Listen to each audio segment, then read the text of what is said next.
And here we go with the Kevin Doran archive series here on Newsmaker's show. We're going to be playing shows from 1985 and 1995.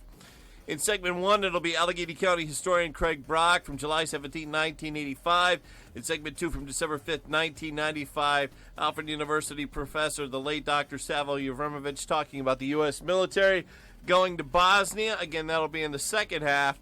Now starting out with Allegheny County historian Craig Brack. A show from July 1985. Craig Brack is the Allegheny County historian. He's sitting right across from me, and today he's going to be talking about postcards. And tell me, what postcards do you have to show our listeners today? We're going to talk about the picture postcard, as it was a very, very popular thing, particularly from the period 1905 to 1915. Now, the picture postcard era is in that 10-year period that we commonly call the golden decade of postcard usage, in that it was when the postcard was most popular. Now, obviously, we can still go down to Stationery Center here in Horn or any other store and buy a few, I emphasize the word a few, different types of postcards showing views around the city of Hornell or around some of the other smaller towns. But the postcard back in that golden decade, 1905 to 1915, held tremendous, tremendous prominence in the lives of the people. And there were many, many reasons for that.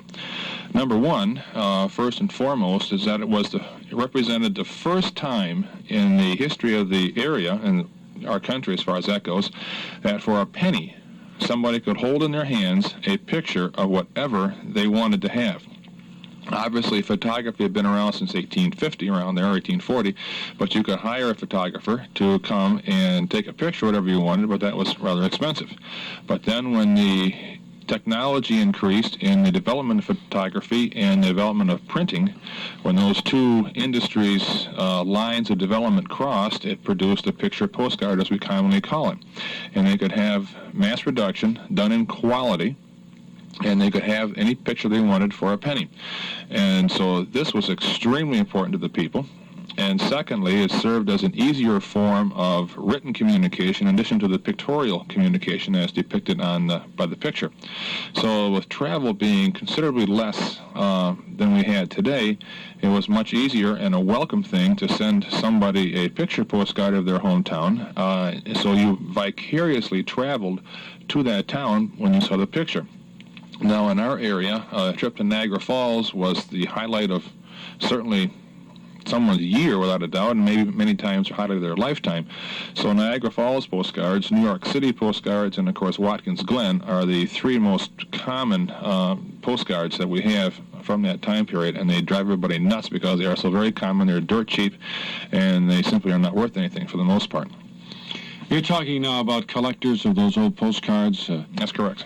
I never thought about that. Of course, people collect everything, so I'm sure they collect those. There is somebody that wants everything, without a doubt. And now, in our day and age, let me give you an example from my own personal life that I still am baffled by, and I think it goes along with what you're talking about.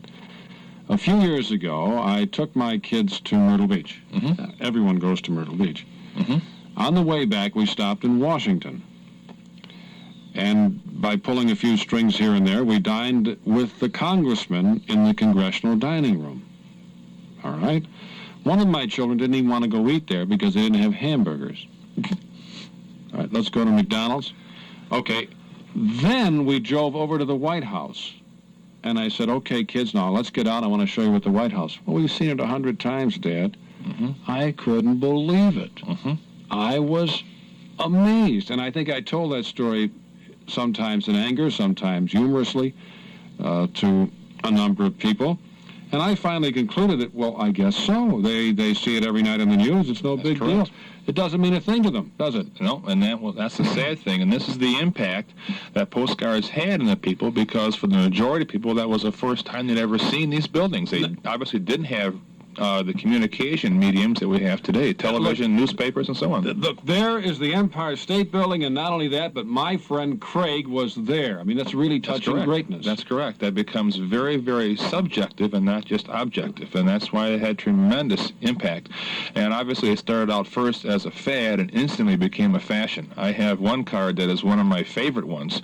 It's a view of Belfast from Allegheny County, and down at the bottom it says, we're going to give so-and-so a postcard shower for their birthday tomorrow night. And I would just love to be able to travel back in time and see what postcards they're giving, because I'm sure I lack some of the cards from my collection that they had at that postcard shower. Well, you are a collector then. Oh, very, very serious. Tell me what is worth a lot of money right now. What one or two cards that we might all kind of remember, at least from hearing about? Well, we're on very, very thin ice when you start talking about price, and it concerns me. Actually, it scares me considerably, because putting a price on these things and telling people what they're worth over the air without seeing them, without talking about many of the variables involved, is like buying a used car without seeing or driving it.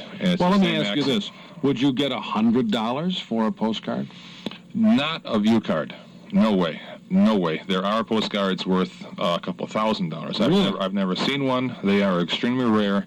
They depict a type of art fashion at the time called Art Nouveau, and there's only 3 or 4 known in the world, and simply the law of supply and demand. The demand is high, the supply is low, the price, therefore, will be very high. What's true of our Hornell area cards is they are rather common. Now, in my own collection, I have over 700 different postcards from Hornell of the period 1905 to 1915. And from what I've seen in other collections in the area, there's probably, if I were to, or some collector were to have them all, I'm sure their collection would number around 1,000 or even 11 or 1,200. But to get them all is physically impossible, because there's no way you can set a finite number as to the cards available for Hornell, because we have no idea how many each publisher or printer put out for sale. We have no idea. We're talking with Craig Brack, and we're talking about postcards, and I'm sorry you didn't bring some, even though the folks in Radio Land couldn't see them. I'd like to look at them. Okay, next time for sure I'll bring them down. It's kind of hard to have the beauty of the card shown over the air, of course. And we are saying, for those who just joined us, that in order to understand this situation, the period in the early part of this century when postcards were so important, you've got to remember that people just didn't see those things unless someone sent them a postcard. That's correct. Yeah, we've simply, as I said before, I think some of the other times I've been down here, is that we cannot look at the things of the past by today's standards and values and realizations, understandings. It must be viewed in terms of when this thing was new, and that way you understand the impact, the relevancy, and the value thereof that the people placed on those items, and that's why postcards were so extremely, extremely popular. You know, you mentioned that when I was teaching history, teaching the Crusades was difficult. Kids couldn't understand why people would get on their horses and walk, for that matter, across Europe. Absolutely. So the same thing is true when you talk about postcards. We can't relate to it because we have television. Now, the postcard era, that golden decade, is, and I will make the statement, and I firmly believe it, is that period, because of the postcards, is the best recorded pictorial history of our country until the 1960s, when we had the wire services having photographs of instantly across the country through the newspapers. Very good point. And it is incredible when you think about it. It's very, very true. I think we have a caller on the line. Good morning. You're on the air. Yes, I had a question. I have some postcards that I collect many old papers, and I happened to come across these cards quite some time ago, 1901 of the Expo in Buffalo. Are you familiar with that? That was the Pan Am Expo where McKinley was assassinated there in downtown Buffalo. There are many, many postcards of the Pan American Exposition when you consider how many hundreds of thousands of people visited there, and they all are buying souvenirs. That is not considered in the postcard era. That's what we call pioneer postcard, because it is from 1898 to about 1903, and that 5-year period is a separate category, and I really am not much, have very little knowledge in that particular area, the Pan Am stuff. There are very many serious collectors in the Buffalo area, of course, of Pan American material, and the best thing there is to take them to an antique dealer or a paper postcard dealer or whatever in the Buffalo area and get in touch with a serious collector there. It's totally out of my field. I have one other set that I found framed, and it's like 5 or 6 that is like a sequence of matrimony, the old-fashioned dress and courting a woman with a tuxedo-like, and then the wedding, and then like on a train ride going to the honeymoon, and then I think the last one is the baby carriage. That's right. There's about 10 or so different series like that depicting the stages of romance, from the first meeting of a man and potential wife and so on, right up to the pushing the baby carriage at the end. And sometimes the last sometimes they're presented in a very humorous vein and sometimes very serious vein. But the manufacturers were very much economically aware of the popularity of the postcards, and so they would, to increase their sales, would publish cards in series. And if one card caught your eye, then you'd look around to the next card adjacent to it and so on and see that it's the same type but slightly different, and you'd buy the whole series instead of just going in there and buying the one card you initially wanted to buy. So economically, they were very much ahead, and they were playing a very smart game. I see. Well, I just thought I'd give you a call, see if there was any interest there. Well, there's probably interest, but you've got to locate the particular collectors of that material. And it's, like I said, it's simply law of supply and demand. You can have an extremely rare card or even a unique card, but if nobody wants it, you're not going to sell it. Yeah, right. All right, thank you. You're welcome. All right, now we have another caller. Good morning. Good morning. I'm wondering if this 1905 period, if that would hold true for cards from Europe, too. I have a card. It was brought back here from a girl, 8 years old, that visited Nuremberg, Germany, and she wrote the date on it. Mm-hmm. Well, the thing to remember about the European postcards is that when the Americans did travel in that time period, just a very, very small percentage of us were able to financially afford going over there.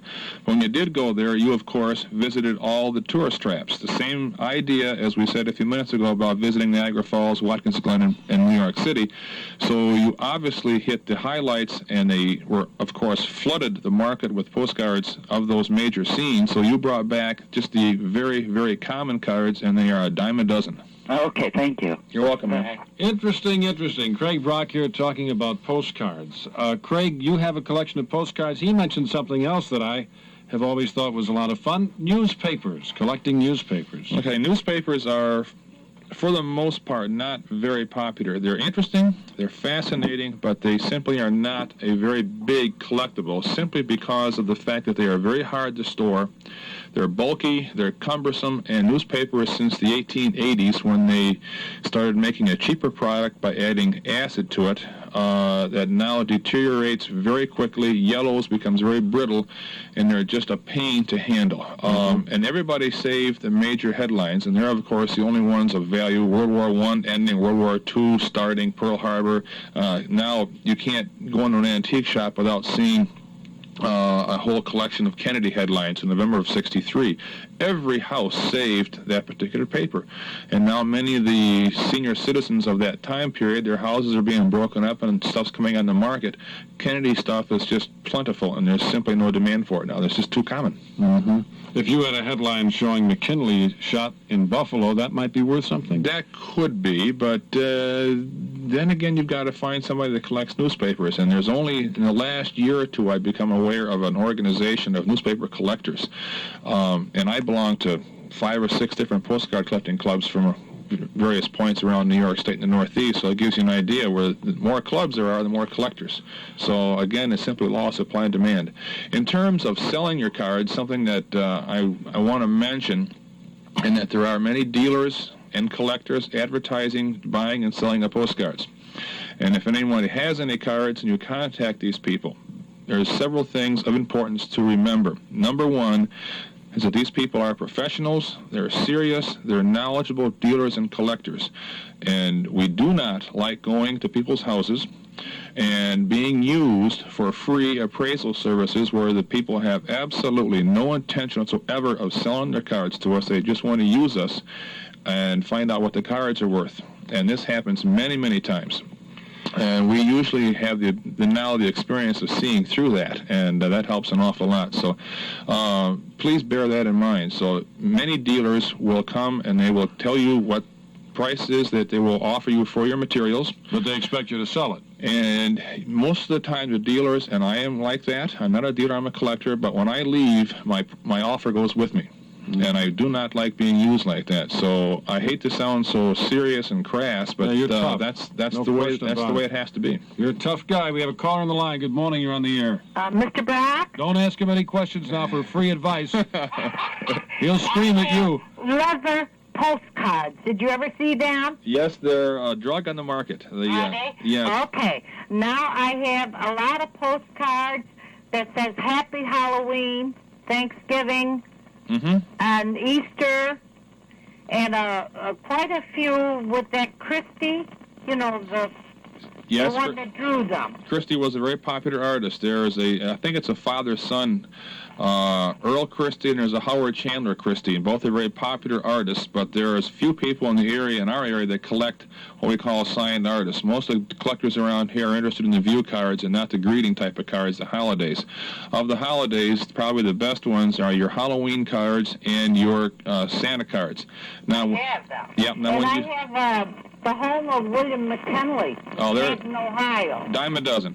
They were a tourist trap publication. The thing to bear in mind when you're getting into the greeting cards is condition is of the utmost importance. It's like a wrinkled fender on your car. It's the same principle. If a view card has a damaged corner, it doesn't detract that much of the value because you're after the historical value of the card, whatever the view is. But in the greeting cards, a little wrinkle in the corner, anything like that, just cuts the value tremendously, and it's a very important thing to understand. And when you start getting in the libraries and using the price guides, the reference books, things like that, don't think that your cards are of that type for two reasons. Number one, the vast majority of the postcards manufactured, 90% of them are uncollectible. Now, the ones in the book are of the remaining 10%. And the ones there, the prices given are guides. They're not actual prices able to be bought and sold at.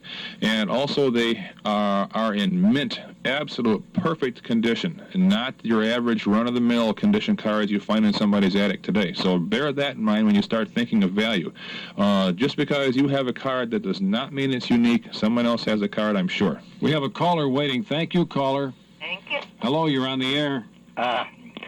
This is Ken Burdick, and I'd like to talk to Mr. Brack sometime. I owned a house in Alfred and Tip Top, the old cheese factory up there. And, well, I've got quite a lot of information I can give him about the swamp there in Tip Top. And someday I'd like to talk to him. Well, try that again, Kevin. Give him your number. It's 324-0804. All right, Mr. Burdick, I want to thank you for calling. Boy, so do I. Thanks a lot, sir. Okie-doke. Okay, you've made Craig's day here. Yes, sir. Craig, our time is up as always. It's fun having you on the show. This time you didn't make those preposterous arguments you did last time, so I was embarrassed for you last time. It was good to have you here on the show. Thank you, Kevin. From July 17th, 1985, a show with Kevin Doran and Craig Brack, the Allegheny County historian. We're going to take a quick break.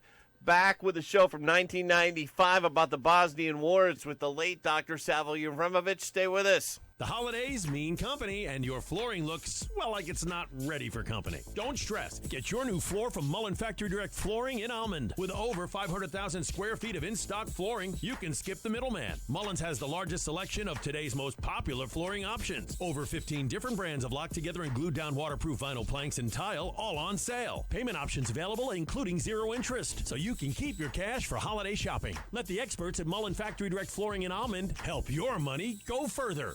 We continue now here in the second segment from December 5th, 1995. The late Alfred University professor, Dr. Savo Jevremovic, and this was just when the U.S. was getting into Bosnia.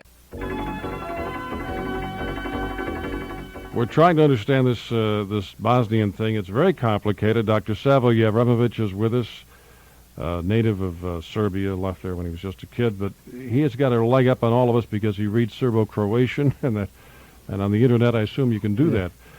Savo, quickly now, who are the Mujahideen, and why are they there? The Mujahideens are basically the Muslim fighters. The name was used both in Lebanon and what used to be Palestine, was used in Afghanistan while the Russians were there, in Algeria as well. They are also referred to as Afghanistanis, though some of them are, of course, from Afghanistan, but some of them are Palestinians, some of them are from Sudan, and apparently from Egypt as well. Okay, are they going to be shooting at our guys? Suddenly, our press tells us they are there, which, by the way, they have not They've never mentioned till for now. the last 3 years, though you could have read that in either some of the Yugoslav publications or European publications. And Now, will they? They don't like the Americans. They didn't like. They don't like him in Iran. We know what happened. They most certainly didn't like him in wherever they could get hold of them in, let's say, in Lebanon. We know what happened there. We also know what happens on and off with blowing up a plane or something like that somewhere in the world. We even had a recent experience in New York City. All right, so now these guys, if I read the Times story correctly, they have been the best fighters for the Muslim side in the Civil War. Yeah. Now, Shalikashvili, our general, and Secretary of Defense Perry are saying to the Bosnian government, you got to get these guys out of there because they're a threat to our troops. Yeah. But how can they get them out of there if they're the best fighters they've got? Also, I don't think they're quite willing to go out, even if they try. I mean, they'll have to fight them. Mm-hmm. And they're probably not going to do that. Already, what they've been doing is they go around like so-called religious police, if I might put it like that, breaking when they see alcohol is being sold in that country. Well, they break in and they just break up the whole store and the inventory and so on. And the government from Sarajevo, which is considered to be the Bosnian government, isn't doing much about it. Well, they can't. No. These are their best. That's an independent militia. Time is running short. One thing that a lot of people are suddenly becoming aware of, and I want to see what you have to say about this in the next minute. We were told that there would be 60,000 NATO forces, 20,000 of which would be American. Now it turns out there are going to be 37,000 NATO forces, 20,000 of which are Americans, and the rest are going to be made up of Norwegians and Pakistanis and 30 other nations, in fact, not NATO forces, but these third world nations. How can they do it? How can they hold off these guys? Well, they've already been there, most of them. They have been around, and you had the Pakistanis, you had them from Ukraine, the Ukraine, and really they haven't done, frankly, that much. Well, of course, the UN mandate was not to shoot at them, but just to try to somehow separate them. And if they start shooting, to pull out. But I don't expect them to do too much. Really. All right, final question. The polls are running overwhelmingly against this deployment by President Clinton. How can a president pull that off if the people aren't behind him? Well, I think what it is that he hopes that he can run for election and say, look, I put an end to the fighting between Arafat and the Israelis. He's now in Britain trying to put an end to the problems of Northern Ireland, and he put an end to Bosnia. He hopes that things will be calm up to November '96, and it might help his re-election. Thank you very much, Dr. Savo Jevremovic, for being with us. This is WLAA Hornell. We're coming up on 9 o'clock.